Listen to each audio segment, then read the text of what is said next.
It's time for the Kim Hammer Show, where you'll learn how your state government affects you, your family, and community.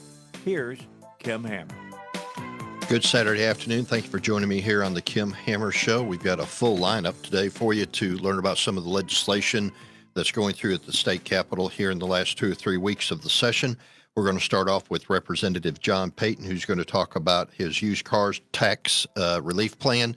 And then he is also going to share about a bill that he is running dealing with the ability to get insulin at a cheaper rate or a less expensive rate, maybe would be the better way to say it. Then we're going to be joined toward the bottom of the hour by Representative Tony Furman, who's going to talk about a piece of legislation that he is running dealing with kids that are in foster care and age out, which simply means they reach the age of 18 and then they have to get out of the system, but sometimes they're not ready to. Sometimes they think they are, and they need a pathway back in order to just have that moment of relief. And so he's going to be joining us at the bottom of the hour. And then we're going to be finishing up the hour with Robin Lundstrum, Representative Robin Lundstrum, who ran the piece of legislation dealing with surgical and medical procedure transgender population. She'll be joining us toward the last half of the hour. With that being said, we have Representative John Payton calling in this morning. And John, thank you for joining us here on the Kim Hammer Show today. Good afternoon, Senator Hammer. I really appreciate the invite and happy to be here. Well, thanks for taking time out on a Saturday. I know, what people may not realize is legislators have other jobs as well. And I know you stay very busy with the farm up there and with your other line of work. Tell folks, first of all, in case they don't know what your geographical location is, what area do you serve as a state representative? Sure. I live in Cleburne County, east of Heber Springs, and I serve District 64, which is part of Cleburne and Searcy and Baxter and Stone County, and a little sliver of Marion County. So it runs up through the natural forest almost to Mountain Home, from Heber Springs, or actually Rosebud, to Mountain Home, and between Marshall and Mountain View is the best way to describe it. It's a beautiful district, a lot of natural resources and great people in District 64. That's great. Now, you and I served in the House together, and refresh my memory, what year did you come in? 2013? 2013 was my first term. Yes. Okay. All right. I had one term ahead of you there, but so I served with you in the House for 2 or 3 terms anyway, and I've always admired the work that you did. Which bill number is it so people can look it up? And if you want to go up to the website, the state website, it's www.arcleg.ar.gov, I believe. So what's the House bill number dealing with the used car tax? So it's House Bill 1160, and it's to increase the motor vehicle. House Bill 1160. And what this bill would do would bring tax relief on the lower segment of the used car market. These vehicles are already older and higher mileage and probably changed hands 2 or 3 times, which means the state has already collected tax on them that many times.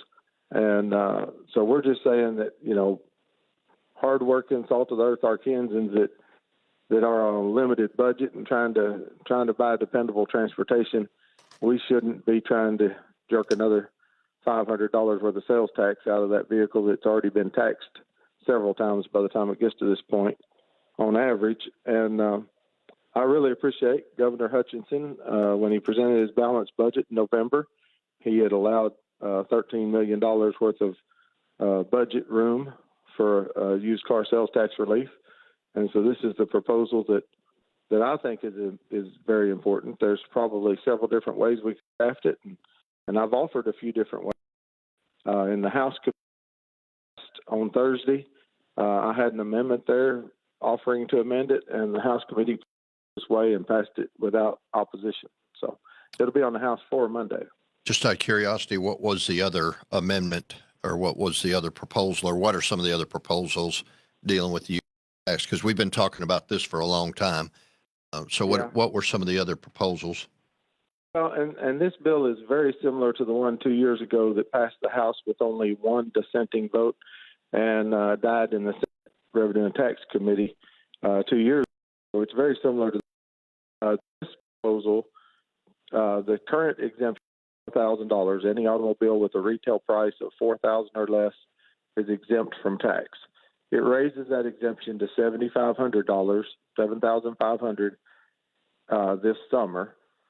And 2 years down the road, it would raise it again to $10,000. So it ends up at $10,000 in fiscal year 2024. The amendment that I offered in committee would eliminate the second step. It would just get us to $7,500 this summer, and then it would just until more legislation passed. As I said, the governor had proposed a balanced budget, which included $13 million for this used car sales tax relief. The fiscal impact of that first step to 100 is $12.7 million. 2 years down the road, that would become $28 million. So that's why I offered the amendment to stay within the balanced budget proposal. Of course, we'd be doing another balanced budget proposal next year and the following year before we hit that second step. It's, with inflation, it's been at $4,000 for several years, and basically the same car you might have bought then for $4,000 is probably $7,000 now, and it's reasonable to expect 2 years down the road, it needs an inflation adjustment. But that's the difference. The governor has a proposal that would offer a reduced sales tax rate between $4,000 and $10,000 instead of just going to zero, as I propose to do, and that would be help, and I appreciate it. I just think it's so important when somebody on a limited budget is trying to come up with their down payment, get their insurance started, still pay the rent and utilities. It puts quite a crunch on their cash flow to get that down payment and insurance together. That for the state to pull $500 worth of sales tax out of there is it's just such a demand on their cash flow that it puts them in quite a bind for 60 or 90 days, to catch up. And if they just can't do it, the down payment, the amount of the down payment many times dictates what type of financing you can get. So, instead of being able to have 20% down and get conventional financing and a decent credit rate, if you only have 10% down, you may end up in a subprime financing situation, which means that $7,500 car is going to cost you $10,000 or $11,000 instead of $7,500 because of the higher interest, and most of those lending sources charge the dealer an $100 to $1,000 on the note. So it's just several things start working against you when you don't have the 20% down that gets you, for most of these vehicles, it gets you to conventional financing. When you say the acquisition fee, you're talking about companies that are in the business of buying those car notes from the car dealerships that sell the cars. The interest rate, does that transfer with that, or how does that work? Because, you mentioned $800. You're basically adding $800 onto the price of the car if you do that. Right. Exactly. The dealer has a margin that he can work on, and if the financing source is charging him a fee of $800 or $1,000 to finance the note, then he's going to have to add that to his margin. And plus, they're usually at 15, 16% interest or higher. So, it can have a drastic effect. I look at this as an economic development tool because you can't have – Arkansas is a very rural state, and most people do not live within walking distance of their job. So for an employer, they want dependable employees. If an employee is going to have a dependable job and be a dependable employee, he's got to have a dependable transportation. And, we need people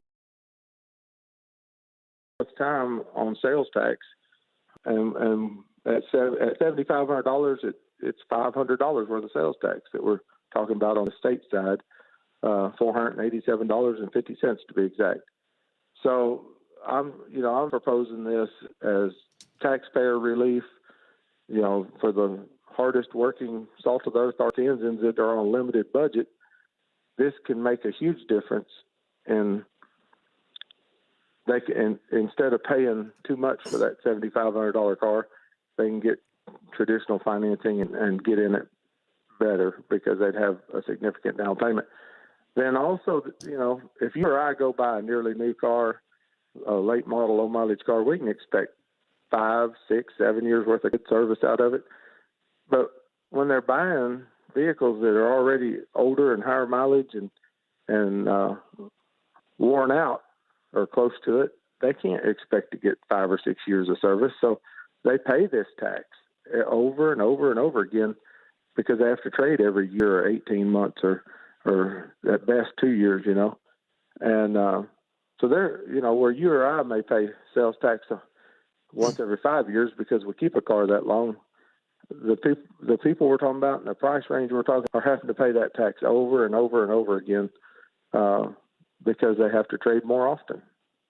When it goes from the 7,500 to the 10,000 in 2 years, what's the fiscal impact on that? It's $13 million to get it to 7,500. What is the going up to the 10? Okay, so it's 12.7 to get it to 75. To go to 10 is 28.4. And there's actually a bill filed in the House that would take it to 10 immediately. And that's 28.4. So you don't add the 13 and the 28.4 together, but the first step is 13. When you get to the second step, it's a total of 28.4. Okay. All right. Just one last thing, and I think we're going to get John Vincent joining us in a second because he's going to help talk about the bill that you've introduced to deal with the cost of insulin for diabetics. But one last thing, have you ever checked into, and I've talked about doing it, but I haven't got to it, or maybe, you're kind of the used car guru on this stuff. So multiple taxation on the vehicle over and over again, the constitutionality of it, if nothing else, just the standard fair practice of taking one item and taxing it over and over and over again. Mm-hmm. Have you ever looked into it? Yeah, I would love to stop that practice. It would have a huge fiscal impact. But, used cars are one of the few things in few circumstances where we tax an item over and over and over again. And, we don't have control of how many times that car changes hands or how many times it may change hands inside the state of Arkansas. There was a time in Arkansas back in the 80s where we only taxed a vehicle once, but we taxed used vehicles when they came in from out of state. And it was ruled that was an import tax, and you're not allowed to do that. So I think it was in 1992 or thereabouts whenever all of that came down to a ruling that we could not tax used cars that were coming in from out of state. And the solution at that time was to tax all used cars. And so we've been doing it since the early 90s, around 1990. Once you start getting that revenue, you know how hard it is to get weaned off of it. And I would certainly support going further than this bill does, but to accomplish my main goal, which is, I've sat across the desk from the people that are figuring every paycheck and every nickel coming in for the next 60 days and every bill they've got to pay, and they just don't have any room left in their cash flow. I've sat there and I've seen this situation over and over again, and the difference that this bill would make in those people being able to get in something dependable without financing it for 3 years and it's going to quit in 2. That's something I didn't even talk about is, if you stretch the note too long, well, then the car quits before the note's done, And then you're really in trouble. Exactly. All right. We're going to transition here for just a second, but I want to make a editorial comment. And remember, I don't say this every week, but just for the record, so I said it today. The opinions and the thoughts shared on the show are mine and mine alone, and that of my guests that come on the show. And I give them pretty free liberty to talk about whatever they want to talk about, as long as it doesn't go vulgar or anything else like that. But before I bring John Vincent on to talk about Representative Payton's bill dealing with insulin, I've been kind of looking up a corner of my eye up here at the Fox News, and one of the hot topics of the last week was Major League Baseball's decision to pull out of Georgia for the All-Star game, which I don't watch anyway. and it's going to cost Georgia $100 million, all because Georgia tightened down their election laws after last election cycle involving President Trump's election. Now, whether anything happened or not, that's not really the point. The fact of the matter is you want your elections to be secure. You want to know that your vote counts, whether it's on a national level or whether it's in the county next to you, if it's running a statewide election. And then I saw on the line feed that Major League Baseball feared the All-Star game would turn political. Well, duh. Who are the ones that turned it political in the first place? It was the Major League Baseball because they made a decision. And if corporations are going to yield to the pressure of those who want to take elections and turn them into something that nobody really wants them to be, at least any reasonable-minded person would want them to be, where they can be altered or they can be, misused, then corporations need to remember that pressure applies both ways.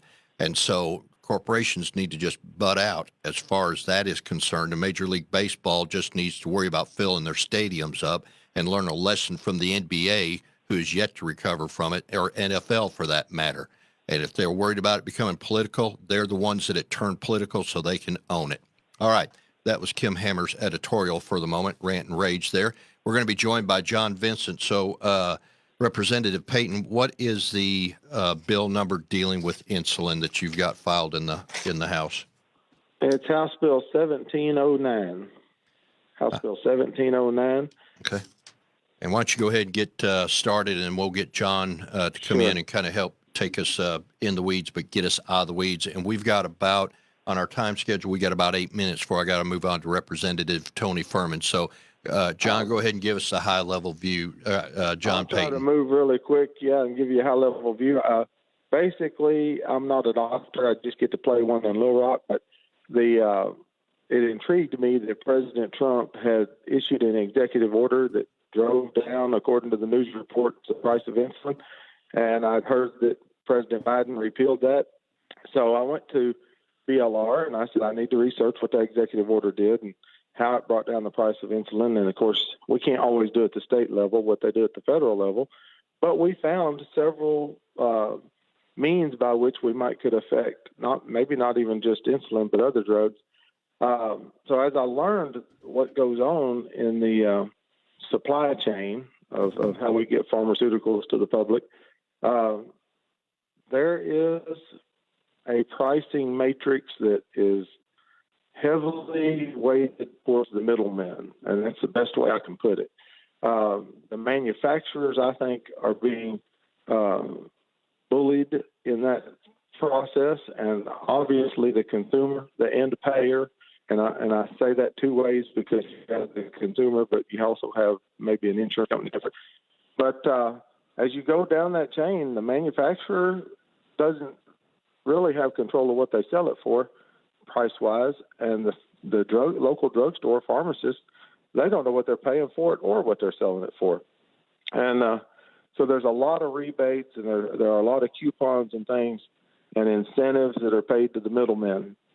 And so what this bill simply does is it says that if a manufacturer is going to give any rebates or coupons or discounts, that needs to be done at the point of sale to the end user, consumer, end payer, and not to the middlemen. The middlemen and the manufacturer can all put their margin in there as they see fit or as competition allows. The manufacturer can price it on their end as competition allows. I'm an auctioneer, and I'm looking for fair market value here, and I trust the markets to establish a fair market value when you bring transparency and get rid of the shell game that's going on right now. And I think this pricing scheme, the way it is a shell game. And I think the PBMs and the other people in the middle, they get their monopoly from the fact that they control the demand and they control the paying system, the way the cash flows. And so this bill is a simple step that says, if a manufacturer wants to do discounts, coupons, and rebates, that the consumer will realize the benefit from that at the counter when they're buying the drugs. So if you've got a $70 or $80 copay on your insurance, and there's a discount that would drive this the price of this drug down to $25 or $26, obviously there's no reason for you to be paying a $70 or $100 copay. And that's kind of the 10,000-foot view, and we'd love to let Mr. Vincent with the Pharmaceutical Association give his take on how it works. All right, John, got about 5-6 minutes. Take it down to the next level. I appreciate that. Thanks for having me on. This is John Benson, the Executive Director of the Arkansas Pharmacists Association, and we represent about 2,400 pharmacists in the state of Arkansas, as well as pharmacy technicians that assist our pharmacists, their staff. And we, as the frontline healthcare providers in our state and in the country, when it comes to accessing prescription drugs, we see some of the games that are going on that we don't like. We want barriers being removed for our patients to be able to access medications like insulin that keep them alive. I mean, insulin is a medicine that if a patient has diabetes and they have a need for insulin, it's literally a life-saving medication. And from the time I graduated pharmacy school back in early 2000s to today, the price of insulin has skyrocketed. And many of you may have seen it on national television. There have been Senate hearings. Chuck Grassley out of Iowa, Senator Grassley has led some of those investigations. In fact, Secretary Alex Azar, former Health and Human Services Secretary Alex Azar, who worked under President Trump, who had the vision to take these, what I would consider kickbacks, to middlemen and actually pass them on directly to the patients. They almost got it done. President Trump and his blueprint for drug pricing reform identified this as the number one thing causing the rise of drugs to increase for brand name drugs, making them harder and harder to access and premiums to go up. Of course, like everything else in Washington, D.C., the power of big lobby sometimes gets in the way of common sense policy. And so we commend and are very impressed with the innovative approach that Representative John Payton and his colleague, a pharmacist here in Arkansas, and State Legislator Justin Boyd, who's a co-sponsor on that bill out of Fort Smith, are seeking to try an innovative approach to bringing those discounts directly to the patient. And one comment I just like to make real quick. Part of the problem with drug pricing and why there's a black box along the supply chain is those middlemen who are called pharmacy benefit managers who negotiate, in theory, these discounts. They are not required to be fiduciaries to the patients, meaning they are not required in any way to make sure those discounts they have gotten, whether it's a rebate or discount or whatever from a manufacturer, there's nothing that ensures that those price concessions or ever make it to a patient. And so what Representative Payton is attempting to do with this bill, HB 1709, is he, just like he has seen in the car industry, he's ensuring that these discounts that are out there are going to be passed directly to the consumer at the retail level. What would happen, got 2 or 3 minutes, so just brainstorming, spitballing here, what would happen if we made PBMs fiduciary agents and made them responsible? Would that have any bearing, because it's not only about insulin, it's, we've been fighting this a long time. Would that have any bearing on anything else that happens? It probably needs to happen both at the federal level and at the state level. I don't know what impact that would happen. And when we've tried to do that in the past, they have fought against that for obvious reasons, because if you're not a fiduciary, then you don't have to ensure that any discounts you obtain have to ever be passed on to an employee or patient. That is something that Arkansas legislative. Yeah, go ahead. So there are 2 or 3 other ideas that we have fleshed out in working on this that we hope to put in interim study, one of which would be a reverse auction where those PBMs would be bidding on a book of business, which would basically be an insured group of people, and they would be bidding on supplying the drugs, but it would be an open, transparent bidding process where the bid goes backwards as you have multiple PBMs compete for that book of business. So that's one way that I think. There's 2 other states, Ohio and one of the northeastern states, I can't remember which one, that are actually doing these reverse auctions. We have a couple of other ideas, one of which may even be able to be done in rules to try to affect this. And as he said, insulin is a life-saving drug, but I'd love to see the effects of what we do here, maybe even touch a broader spectrum of the drug field, the pharmaceuticals. Okay. And real quickly, there are insulins today that are cheaper than other insulins on the market that patients can't even access because the middleman blocks their access on the formulary because they like getting those rebates and those backdoor dollars. And I think Representative Payton's bill will stop that, and it'll bring the lowest cost to the consumer. Good deal. Another piece of good legislation. All right, this is the Kim Hammer Show. Guys, I'm going to have to take a break. We've had John Payton on the line, state representative from up in the north central part of the state, and that was John Vincent on with the Pharmacists Association. And so we're glad to have you guys on today talking about these two bills. We're going to take a quick break. When we come back, we got Representative Tony Furman going to talk about a piece of legislation he's got introduced. And then after that, we're going to be joined by Robin Lundstrum to finish out the hour about legislation that she has run that's been in the news lately. This is the Kim Hammer Show, and we'll be back in just a minute. Take The Answer with you anywhere with our free mobile app, 1011fmtheanswer.com, Amazon Alexa, iHeart, or radio.com. Breaking news and stimulating talk. 101.1 FM, The Answer. It's the North Little Rock Gun Show this weekend at the Windsong Event Center, the Old Oasis Church in Maumelle, hosted by the Arkansas Gun and Cartridge Collectors Club. Doors open Saturday from 9 a.m. to 5 p.m. and Sunday from 9 a.m. to 4 p.m. General admission $10. Children under 12 years old are free. $2 discount for military and police, active or retired, with ID. The Arkansas Gun and Cartridge Collectors Club show this weekend at Windsong Event Center, 7318 Windsong Drive. It's easy and profitable to be kind to others when you enter the Kindness Challenge. Each day for 30 days, we'll post a new act of kindness you can do for others. On May 3rd, you could win $12,000 towards a new vehicle for you, plus another $12,000 for a hometown hero. See terms and conditions for complete details. You can make a difference in others' lives when you enter the Kindness Challenge. Share your kindness with others. Enter the Kindness Challenge. Go to 1011fmtheanswer.com to enter. That's 1011fmtheanswer.com. Have you imagined yourself shaping young minds? Or fighting for justice in the courtroom? Or maybe even owning your own business? At Shorter College, we can help you change more than your career. We can help you change your life. We have on-campus and online courses that fit your work and lifestyle schedule. Plus, our on-site daycare is available for students who may need childcare assistance while they're learning.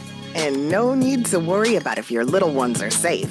Our routinely sterilized child care center is staffed by qualified and certified personnel. We always keep the children to adult ratio small, and we use a state-certified curriculum to educate your child. There's no time to wait. We have open slots available for shorter students as well as the general public, so you and your child can get on a path to possible. Apply online today at shortercollege.edu. That's shortercollege.edu. Shorter College, your path to possible. Take The Answer with you anywhere with our free mobile app, 1011fmtheanswer.com. Tune in, iHeart, or radio.com. Breaking news and stimulating talk. 101.1 FM, The Answer.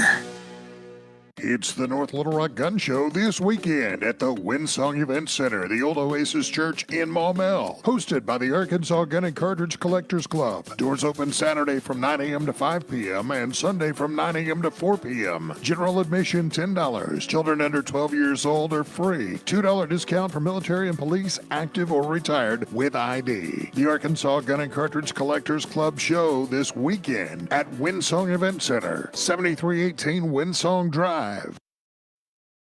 Kim Hammer Show. Thank you for joining me today. In the first half hour, we had John Payton talking about used car tax relief, and then also talking about a bill that would help with insulin. So you can track those two bills as they go through the session. Right now, we've got Representative Tony Furman on. And Tony, why don't you start off by telling folks what district you represent? Hi, Kim. Thanks for having me. My name is Tony Furman, and I represent District 28, which is the south part of Benton, has a Haskell and Bauxite in there as well. That is my original House seat. You got a good area to represent there, and they've got a good representative. I'll say that for sure. So tell us about what's the House bill number that we're going to talk about today, dealing with foster kids being able to get back into the foster system. It's HB 1736. HB 1736. Okay, go ahead and give folks an overview of what it does. Yeah, so currently with foster children, they can sign themselves out when they're 18. And a lot of the times, and as you know, my wife and I have been foster parents for the last 5 years with an organization called Second Chance Youth Ranch. And most of that time we've worked with teenagers. And a lot of times they're just counting down the days till they're 18 and they make a hasty decision to sign themselves out. And then they get out in the real world and realize that might have been a mistake, that they left too soon, didn't have a plan in place. And a lot of times the result is not that good for them. This bill was inspired by one of my former foster kids. He left when he was 18. He was with us for about a year and a half. And when he left, he moved in with his mom. And over the course of a year, his mom passed away. He was carjacked, and he was homeless. He reached out to me on Facebook. I didn't know any of this at the time, but he reached out on Facebook and asked if I could pick him up in Little Rock and bring him back to visit church. So I did. We went to church, took him out for lunch, and then he tells me everything that had happened in the last year and that he had tried to re-enter foster care, but he missed his court date because he didn't have transportation. Currently, if a youth wants to re-enter care, they have to petition the court, go in front of a judge, and go through that whole process. And I thought to myself, it shouldn't be this difficult for these youth that need assistance to get it. I think back to when I was a young adult. If I needed help, I could just call my parents and they could help me out. But a lot of these youth don't have that option. So HB 1736 removes all that red tape. If a youth expresses interest in reentering care, all they have to do is just reach out, either in a text message to a caseworker, an email, or they can walk into a DHS office.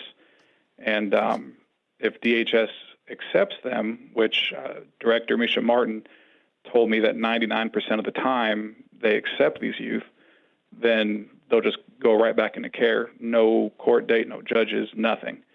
For that 1%, the option to petition the court is still there. The judge, in all cases, will still open a case for that youth, but the initial trial is waived. That way, if at some point in the future DHS doesn't do something they're supposed to do, the attorney ad litem can petition the court to make DHS, provide these services. The kids that age out and then, reality sets in when they get out there. Do you have any statistics that show, how their life ends up? I mean, you gave us the story of the one individual that kind of motivated you, for this legislation. But I know there are organizations like Immerse that are good to step in and help kids that age out. But as far as statistics of what happens to the kids that age out and what would happen if they didn't have this opportunity to come back in, paint the picture for us. Well, I don't have statistics with me. I've kind of had a busy last 2 days. Oh, yeah, you had a – go ahead and tell them what happened the last few days. I forgot about – I'm sorry. No, you're good. Yesterday, my wife and I welcomed our third child to this world. He was born yesterday at 3:20, a healthy boy, 9.5 pounds. Mom's doing good, so we're just, enjoying this moment right now. But to your question, and I don't have the statistics, but I can tell you it's not a good situation. From what I've seen, like I said, I've been doing this for about 5 years, and I've had quite a few, of my teenagers, mostly boys, age out. I would probably say 2 of them would be living what we would call a successful life right now. Some of them had issues with drugs, or they get arrested. They just get involved in some bad stuff. It's just, it's not a good picture a lot of the times. Well, and I know from talking to Eric, the folks over there at Immerse, and they've got their facility on Roosevelt, and they're instrumental in helping kids. One of the things that I think people need to realize is that, as you said a while ago, every kid thinks that when they get 18, they hit adulthood. Maybe by law they are. But the reality is when you don't have the support network of a family, such as those that are in foster care, this is a great opportunity for them to be able to come back into the fold, so to say, and get that support that they can use to stabilize their life and then hopefully get it to the next level after that.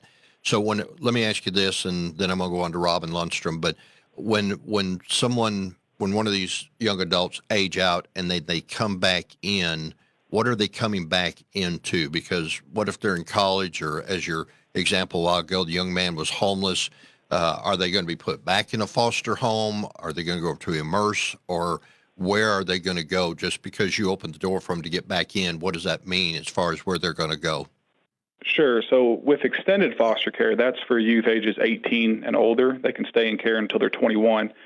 They'll have the option to go to a program like Immerse, or they can have their own apartment. They'll be paired with a mentor that will help them with their finances.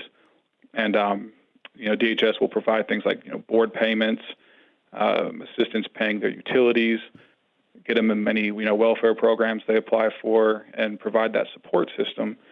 And that's the young man in my story. I'll tell you this, he reached out back in January, and he's not officially, back in care yet, but we were able to, secure an apartment for him about 2 minutes from my house. He's got a job that we take him to and from right now. And the last 2 months, he's made enough money to pay his rent and all of his bills, and he's doing really well. So happy ending to that story. Good deal. Kind of like a safety net is put back around them until they can kind of get back on track and then get back in the rhythm of things. So very good. Tony, well, congratulations. What is your baby's name? Trip. Cool. All right. Well, congratulations to you and to Mom and to the third addition to your family. You've been listening to the Kim Hammer Show. My guest just then was Tony Furman, who is the state representative of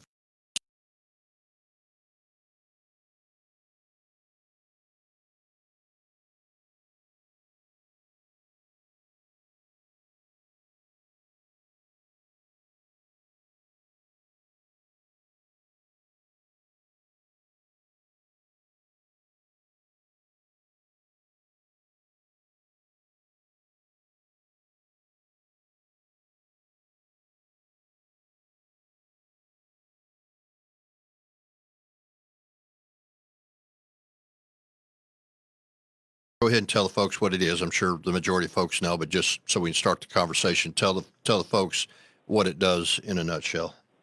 All right. Well, it prohibits sex change procedures on children. The bill protects children from gender reassignment procedures, both chemically and surgically. And then once they're 18, if they choose to have those procedures, then by then we hope they are adult enough to make those decisions. It's a very tightly crafted bill that only sticks in that area.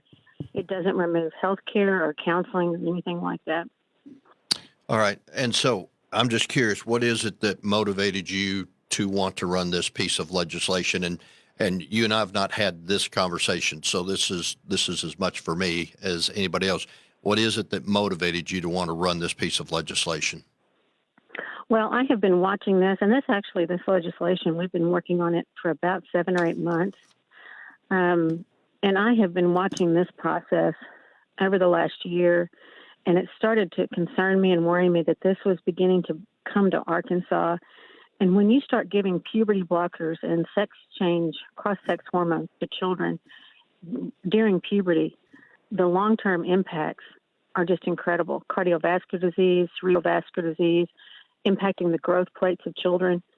You can't take that back. Infertility. And these are not drugs that are approved for that purpose. So the long-term impact is just incredible. And the more I thought about it, the more I thought, wait a second, we can't have this in Arkansas. These kids once they start this process, they have a 19 times higher suicide rate. And my thought was, before this takes off, we need to put a marker down to say not Arkansas's children. This can't happen to Arkansas's children. So, and I better say something now, it would be terrible to look back in a few years and say, I had an opportunity to protect children and I didn't do it. And a lot of legislators agreed. So we ran the bill. All right. And I'm going to have Dr. Kent Corso on the show in a couple of weeks. We're going to talk about dedicate a show to talking about suicide because it's still so prevalent and the numbers are not in the right direction. Correct. And one of the things he'll talk about is the suicide rate among individuals or, children that are going through this. I do know because I was sitting in the committee when you presented the bill on this part. As far as the suicide rate, that's been one thing that has been thrown out there as a reason against it. What are your statistics or what are the facts dealing with suicide rate of those that are going to be impacted by this legislation? Well, one of the things that we do know, and we've heard a lot of misinformation on this bill. In fact, it's been misinformation mania on this bill. But one of the things that we do know is the suicide rate spikes or goes up when they start the process. When they stop the process, the suicide rate goes down. So when they detransition, the suicide rate goes down. And since no health care was removed and no counseling was removed, they still have access to all the things that they need to detransition if they choose to. And let's say someone's 17 and a half and they want to get a prescription for the remainder until they're 18, they can do that. But if someone's 13, they don't even need to start. If someone is gender distressed or has gender dysphoria, they need to go to a good counselor, and their parents need to get them to a good counselor. But starting this process of cross-sex hormones and puberty blockers has a direct impact on their health, and that's not healthy for kids. The first rule of medicine should be do no harm. So folks that say, well, why didn't you grandfather these kids in? Why would you grandfather kids into doing something that we know is not healthy? The science doesn't back it up. So that's the first thought is why would we do something that would harm children? So gender dysphoria, talk about what that is. What is the definition? Because that term was thrown around quite a bit in the debate. What is gender dysphoria? Gender dysphoria or confusion is a child that feels that they are in the wrong body. And puberty is a difficult time anyway.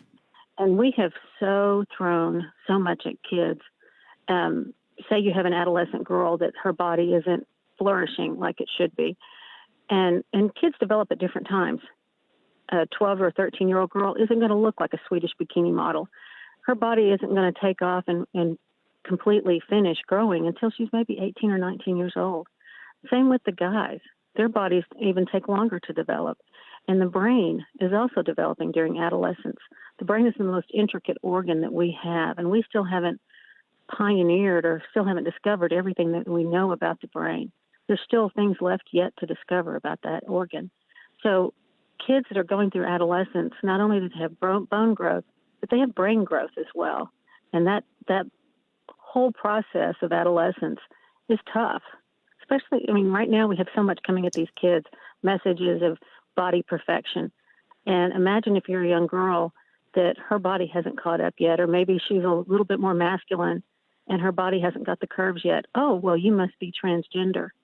No, maybe she just hasn't flourished yet. Maybe she's the quote-unquote ugly duckling.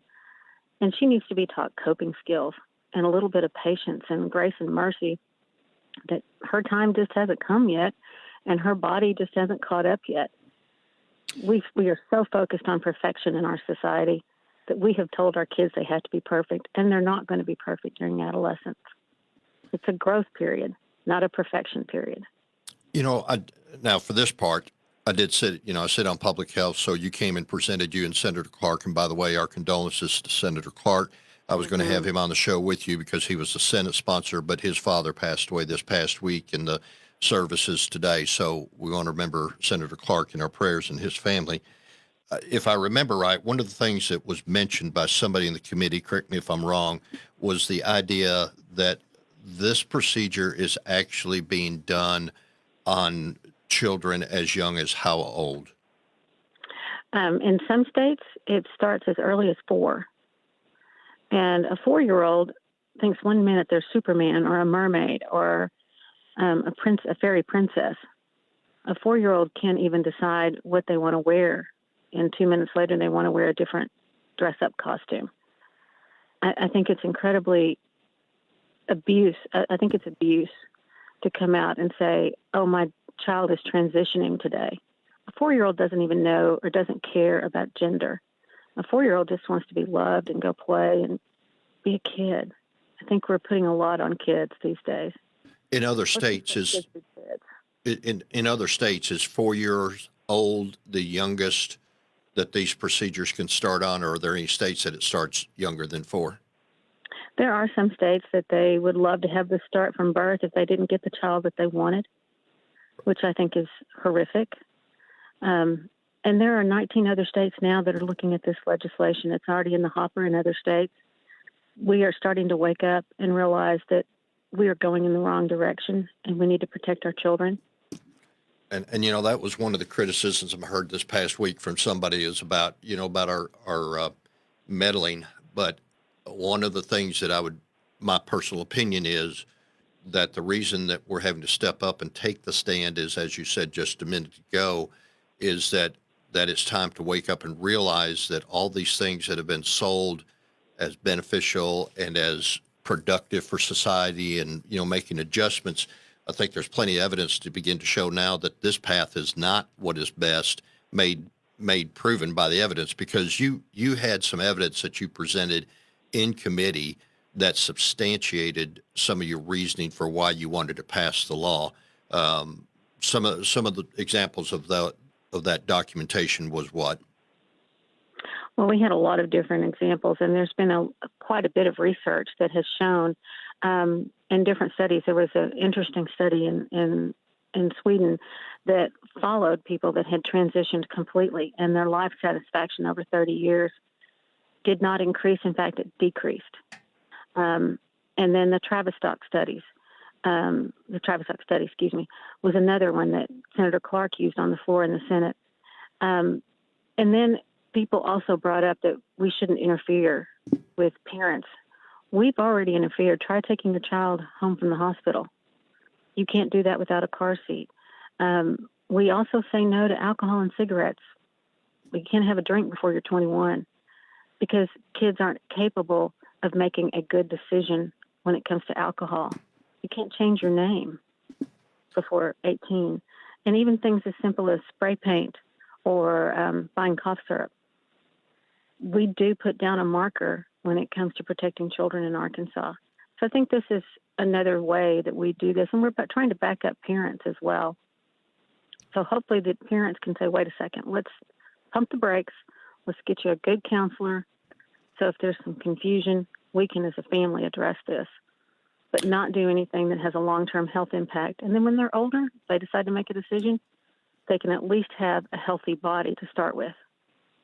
You talked about, and I was, if anybody asked me this question, this was the answer I was going to give. So I'll give it to you and you just shoot holes in it if you don't think it's a good answer, because you and I've got that kind of relationship, that you could do that. Yeah. But when somebody talks about us interfering with parental rights and that argument that was thrown up in committee, if we're going to subscribe to that line of thinking, then what we need to do is go over to DHS. We need to take Misha Martin and throw her out of a job and just shut that whole agency down, because whenever you see a child that has been abused or in a home where a child is being beaten or neglected by their parent, I just had Tony Furman on, talking about that side of things. Where is it that you would say, okay, we no longer want to interfere, but yet we want to step up and protect? And I think, just your initial reactions to that comment, what would they be? Thank God we have DHS that steps in and protects our children. That's what we expect them to do. And someone made the comment, it was only 200 children. Well, we would run into a burning building for one child. So 200 children in the state are all that are receiving this treatment, or these treatments? Right now, that I've heard as many as 300. I've heard as low as 200. But we would run into a burning building for one child. Why would the Arkansas legislature not stand up for 200 and send the message that you are precious and you're valuable? Why would we wait until 4,000 kids are doing this. What's the number that a child is not valuable? I would argue that one child is valuable. But why would we not put down a no? You cannot experiment on our children now. This is not FDA approved. You can't change your gender, and you can't alter your body. Let's let them grow up till they're 18. At least give them a healthy body. Let me, so the drugs are not FDA approved? No. Cross-sex hormones are used off-label. This is not FDA approved. Puberty blockers have their purpose. For example, precocious puberty, which is when a 4-year-old has her period early, her body kind of gets in overdrive, and you would give a puberty blocker then, and you would only do a measured amount, and it's rare when that occurs. But a puberty blocker at puberty is blocking their growth. And when you do that, you arrest their growth at whatever stage you give that drug. And then they combine that with cross-sex hormones so that a girl becomes more masculine, a boy becomes more effeminate. You're altering that person's body, but you're not changing their gender.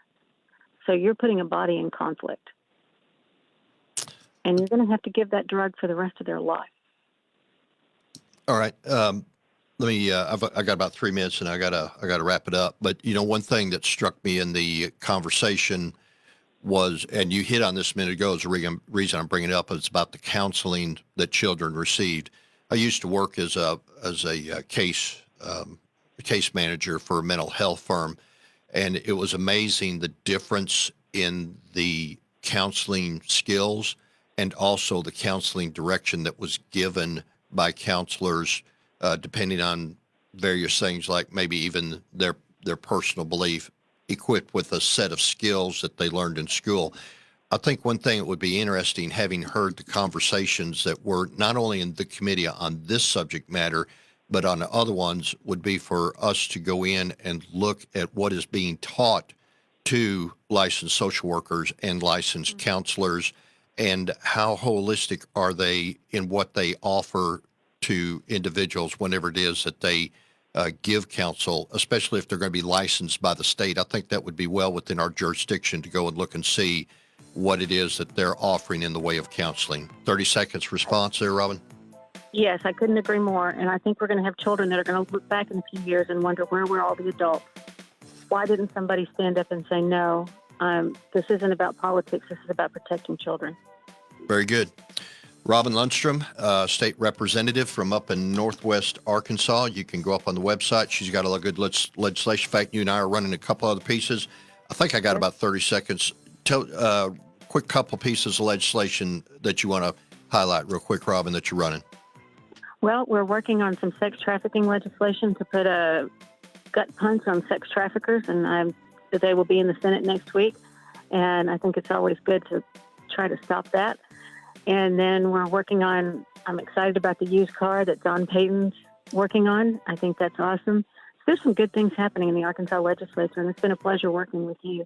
So lots of things happening. All right. I will see you Monday. Let me close out the Kim Hammer Show by telling you the church that I pastor, which is Saline Baptist Church and Community Tull outside Benton. Tomorrow night at 5 o'clock, we're going to have Dr. Larry Clements from Pauline Baptist Church in Monticello, and we're doing a focus on strengthening your family relationships. We'll have childcare, some finger foods. That's at 5 o'clock. That's Saline Baptist Church down in the community at Tull. Would love for you to come and visit and get some really good input from Dr. Larry Clements, who is down at Pauline Baptist Church in Monticello, strengthening your family relationships. Thank you for listening to the Kim Hammer Show. Look forward to having you tune back in next week here on 101.1 FM The Answer, or go to my website, www.thekimhammershow.com. Have a great afternoon.